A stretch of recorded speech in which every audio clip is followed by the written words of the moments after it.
o PSDB é acusado e perde a eleição em nome da ética, em nome da falta de transparência, por causa das privatizações no limite da irresponsabilidade, não é? Por causa da compra de votos para a reeleição, perdem a eleição e entra a esquerda transparente e ética. E aí nós estamos assistindo todo dia na televisão. É um negócio, é um espetáculo de ética e de transparência absolutamente exemplar.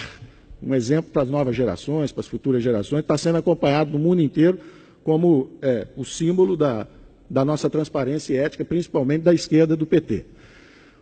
Ou seja, a desmoralização atingiu todo o espectro. Será que há algo sistêmico? Se uma infecção chamada corrupção atinge todo o espectro político, será que é algo genético? Hipótese 1. Seríamos os brasileiros geneticamente corruptos? Hipótese 2. Será que é sistêmico? Que o sistema político foi também transformado numa feroz disputa por recursos?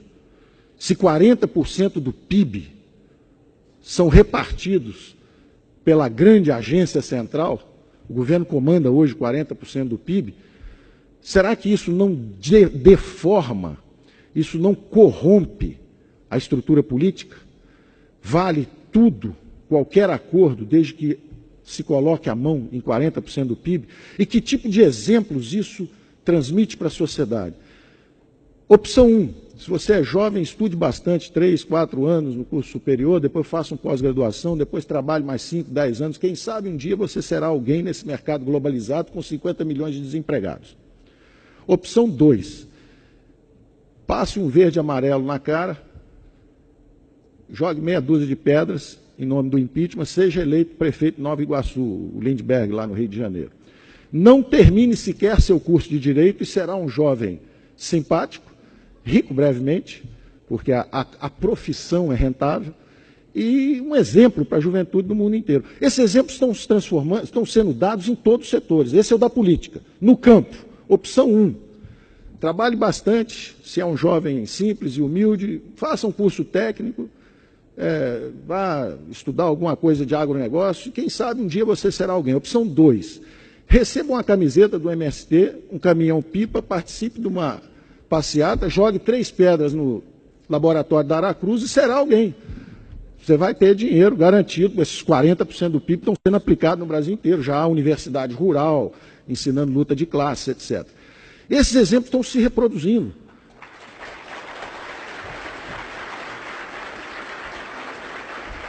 Empresarialmente é a mesma coisa. Opção 1, lute competitivamente no seu mercado e compita com 80 milhões de brasileiros por uma fatia. Opção 2, vá a Brasília, consiga um contrato de fornecimento de material para o Exército, um contrato de fornecimento. Inclusive, se você for estagiário do INSS, você pode, em 3 semanas, conseguir um golpe de 3 milhões de reais. Se você já tiver mais tempo de prática, 10 anos, 15 anos, você pode fazer como a Georgina, são 100 milhões. Mas se você for estagiário talentoso, 3 milhões de reais é coisa de 3 semanas, como estagiário no INSS. Bom, esses exemplos estão se multiplicando, estão sendo dados. Essa carga de valores que nós estamos transmitindo para gerações novas. E, finalmente, a terceira dimensão dessa tragédia brasileira. A primeira era justamente as disfunções financeiras, não é? A última delas são os juros astronômicos, o câmbio baixo, são disfunções financeiras. A segunda é essa disfunção política. E a terceira, finalmente, é a estagnação econômica. É o Brasil parado. O Brasil parado, esperando reformas, e que vir aqui pedir votos dizendo que vai modernizar o sistema de previdência. E quem é o social-democrata que tem coragem de dizer que quer mudar as relações de trabalho? A legislação trabalhista obsoleta, anárquica, injusta e impeditiva da criação de empregos. Porque a população economicamente ativa brasileira, 80 milhões de brasileiros, 50 milhões não têm carteira de trabalho assinada. Estão fora do mercado, estão excluídos. Perderam os empregos para os chineses. Não é? E o câmbio é o sinal que está chegando.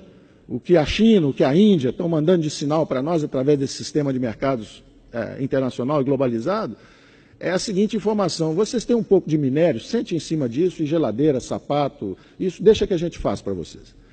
Então nós podemos assistir uma desindustrialização do Brasil em nome de mercado. Nós não temos economia de mercado, nós não temos neoliberalismo, nós temos socialistas com cartão de crédito. É isso que nós temos tido no Brasil por 20 anos.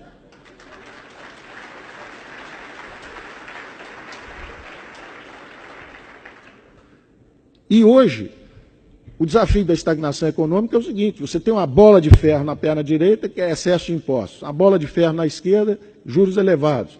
As mãos amarradas são os encargos sociais e trabalhistas. E alguém diz assim: agora corre que o chinês vai te pegar. É isso que nós estamos vivendo. Então, eu fico por aqui, em termos de tempo, volto ao assunto depois, mas o que nós precisamos justamente é escapar desses limites cognitivos da social-democracia brasileira. Nós precisamos da liberal-democracia, que foi o que produziu a reconstrução da Alemanha e do Japão no pós-guerra.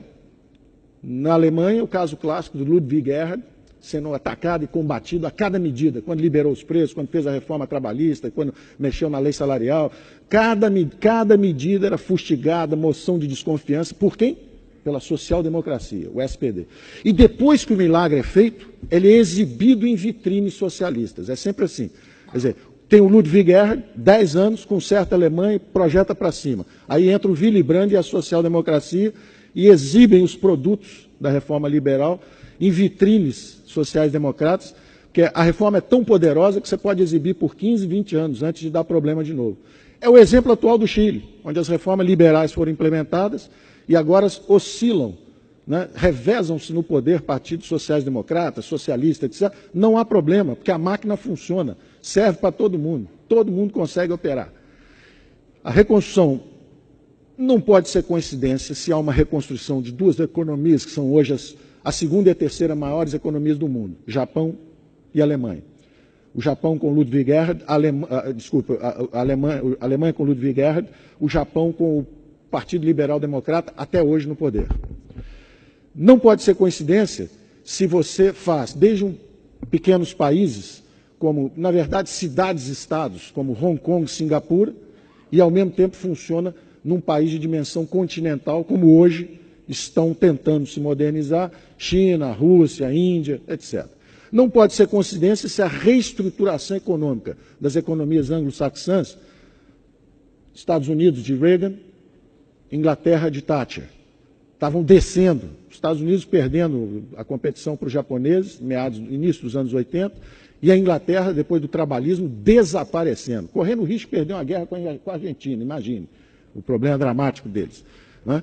E, de repente, aquilo renasce e se dá o luxo de abrir mão do euro, fala: não, eu vou ficar fora porque vocês aí são meio complicados. E está fora e virou umas economias, se reergueu. A economia inglesa é outra economia hoje, uma das menores taxas de desemprego, grande crescimento econômico, quer dizer, ressuscitou. Depois do trabalhismo inglês, a Inglaterra ressuscitou.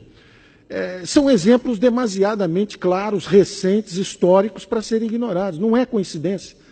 E a grande sociedade aberta, na verdade, por uma concessão dos que tiveram a vitória intelectual, porque, na verdade, não houve empate, não. Houve a derrota do socialismo como um equívoco intelectual. A paz do coração, perfeito. Solidariedade, utopia, irmandade, tudo isso será preservado. Isso nós vamos absorver, é a síntese da sociedade ocidental. Mas a vitória intelectual foi completa.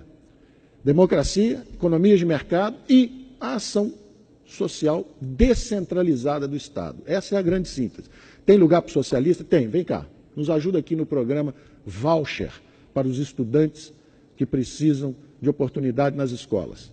Está aqui, vamos expressar a sua solidariedade à rede de proteção social desta forma. Não como uma engrenagem de produção na economia, porque foi um desastre completo. Então, eu termino dizendo o seguinte: esse tipo de fórum, se tivesse acontecido em todas as capitais do país, nos últimos 20 anos, como tem acontecido aqui, o país seria outro. Porque aqui você tem essas luzes que permitem que se vá além desse paradigma social-democrata que aprisiona a elite intelectual brasileira, inclusive a elite empresarial. O que você mais vê é empresário, não só indo a Brasília para conseguir as encomendas, mas como depois fazendo também uma ONGzinha para dar uma ajuda a meia dúzia de pobres ali na vizinhança dele. Que é muito meritório, mas que realmente não é o principal foco. O foco é se você crescer 4, 5, 6, 7% ao ano, como o Brasil pode crescer, recuperar essa dinâmica de crescimento, você vai tirar os 80 milhões de pessoas das faixas mais baixas de renda. É assim, é com crescimento, trabalho em 1, 2, 3 gerações. Não há outro caminho. E a globalização vai nos mostrar. Da mesma forma que a associação da direita, do ponto de vista político, foi mortal nos últimos 20 anos e eliminou a direita, você não encontra ninguém de direita no Brasil. Quem é direita? Você fica olhando, não tem. Ninguém é. Por quê? Porque foi mortal essa associação política com o regime fechado.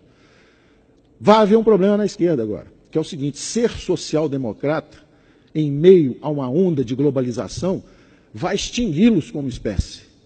Ou eles mudam, ou eles serão devastados por essa onda de flexibilização e construção de instituições novas e flexíveis que o Brasil precisa. Nós precisamos destruir interesses entrincheirados e instituições superadas e criar instituições novas e flexíveis que nos permitam a sobrevivência econômica e, principalmente, para você poder dizer que tem uma classe política que mereça esse nome, né? Uma classe política nacional que mereça respeito é alguém que produz uma ordem institucional que nos permita sobreviver economicamente nessa competição global. Se a classe política não conseguir entregar isso, nós temos um problema existencial. O que fazer com a classe política? Obrigado. Muito obrigada.